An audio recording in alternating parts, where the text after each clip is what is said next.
আসসালামু আলাইকুম রহমতুল্লাহ। প্রিয় শিক্ষার্থীরা, আশা করি তোমরা সবাই ভালো আছো। তো আজকে ২০২৫ সালের এসএসসি ব্যাচের ইংরেজি দ্বিতীয় পত্রের পরীক্ষা হয়ে গেছে। তো আমার কাছে যেটি আছে সেটি হচ্ছে দিনাজপুর বোর্ডের প্রশ্ন। তো এই প্রশ্নটি আমরা সমাধান করার চেষ্টা করব। তো সবাই মনোযোগ সহকারে দেখো এবং তোমাদের আনসারগুলো মিলিয়ে নিতে পারো।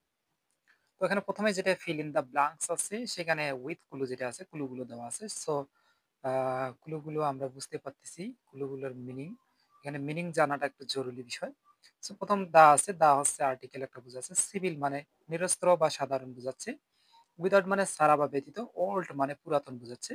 এরপর টু একটা প্রিপজিশন বোঝাচ্ছে, দিকে বা প্রতি। বমস, বমস মানে হচ্ছে বোমার, হতে পারে বোমা। ইনোসেন্ট মানে নিরীহ, ইম্প্যাক্ট মানে প্রভাব, এরপরে ব্রুটাল মানে আছে নিষ্ঠুর, ফিল্ড মানে পরিপূর্ণ। আহ, আমরা এগুলো মিনিং গুলো জানলাম। তো এখন আমরা আসবো। তো এখানে প্রথমে আছে war is a curse for human civilization in dash days, কোন দিনগুলোতে। এই যে যুদ্ধ কি ছিল, একটা যুদ্ধ হচ্ছে কি, যুদ্ধ একটা হিউম্যান সিভিলাইজেশনের জন্য, মানব সভ্যতার জন্য একটা হচ্ছে অভিশাপ।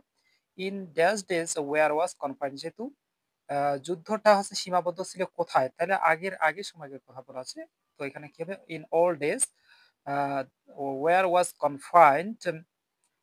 কনফাইন্ড কার কার কাছে ছিল, confined to the warriors only, শুধুমাত্র হচ্ছে যোদ্ধা যারা ছিল তাদের মধ্যে সীমাবদ্ধ ছিল। তাহলে এখানে হচ্ছে two. But today all people both, কিন্তু বর্তমানে সকল মানুষ, বোধ উভয়ে, কেমন উভয়, দেশের পরে অ্যান্ড আছে, এরপরে আছে মিলিটারি। তো মিলিটারি হচ্ছে যাদের কাছে অস্ত্র আছে, তাহলে সেক্ষেত্রে আমরা এটা ইজিলি বুঝতে পারতেছি, এখানে সিভিল হবে। Civil and military have to suffer from, এখানে আর্টিকেল নির্দিষ্ট করে বলতেছে দ্য কার্স অফ ওয়ার, এই যে যুদ্ধের যে অভিশাপ যেটাকে বলা আছে, নির্দিষ্ট করে বলতেছে, এখানে দা হবে। None can escape from the, from the, the এর পরে সাধারণত আমরা নান ফ্রমটা ইউজ করি। সো ব্রুটাল আছে, ব্রুটালের ক্ষেত্রে এখানে ব্রুটালিটিটা আমরা ইউজ করতে পারি, কারণ এখানে দেখো দেখা আছে ইউ মে নিড, দুঃখিত, এখানে আছে you may need to change the forms of some of the words, কিছু শব্দের তোমাকে কি করতে হতে পারে, সেটি হচ্ছে সেগুলো ফর্মগুলো পরিবর্তন করতে হতে পারে।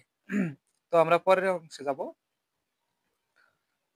তারপরে হচ্ছে none can escape from the brutality of the enemies rich cities fields, তাহলে এখানে কি হবে, ফিল্ড উইথ গ্রিনস, গ্রিন এখানে হবে ফিল্ড উইথ, পরিপূর্ণ থাকে কিসে, with green crops and beautiful places are affected by its. আচ্ছা, ওই জায়গাগুলো হচ্ছে অ্যাফেক্টেড হয় কিসের দ্বারা, বাই ইটস, কিসের, এটির প্রভাব। সো এখানে একটি ইম্প্যাক্ট আছে, ইম্প্যাক্ট, ইম্প্যাক্ট মানে প্রভাব।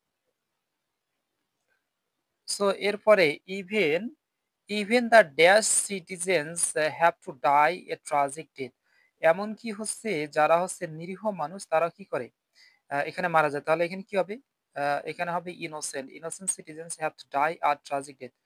Main women boys children are, men women boys children all are, তাহলে এখানে অল আর।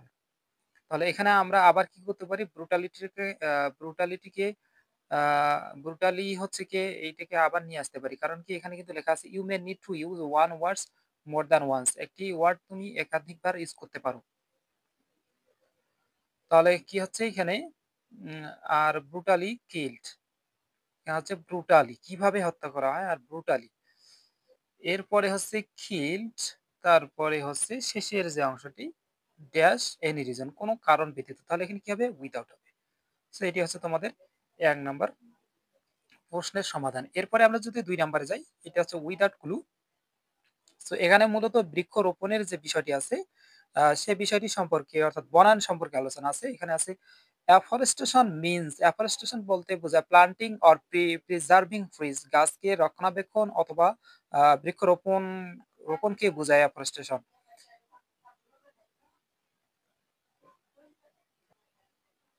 তো এরপর আছে it is just dash to deforestation. So এই অ্যাফরেস্টেশন বনায়নটা হচ্ছে কিন্তু ডিফরেস্টেশন, অর্থাৎ বৃক্ষ নিধনের অপোজিট। তো বোঝা যাচ্ছে, তাহলে এখানে গ্যাপে হবে opposite. Trees and plants are part and parcel dash the environment. So এখানে বোঝা যাচ্ছে যে অতীব জরুরি একটা অংশ হচ্ছে গাছ, এবং গাছ হচ্ছে কার, এনভায়রনমেন্টের, পরিবেশের। সো এখানে কি হবে, অফ, ইকোলজি মোস্টলি অধিকাংশ ক্ষেত্রে অধিক হারে কি করে নির্ভর করে। তাহলে এখানে হবে mostly depends on them.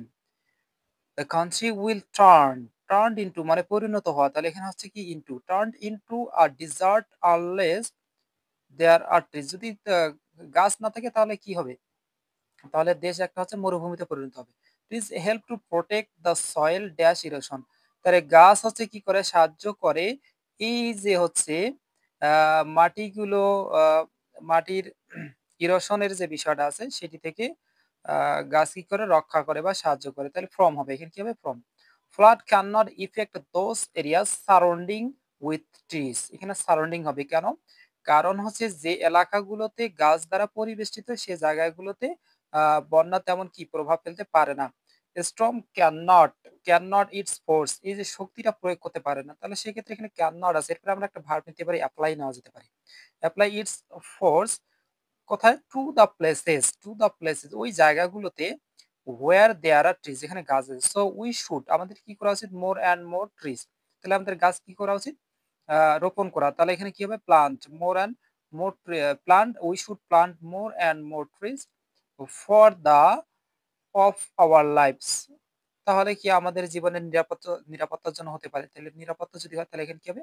Safety হবে। তো এই হইলো তোমাদের ১ এবং ২ এর আনসার।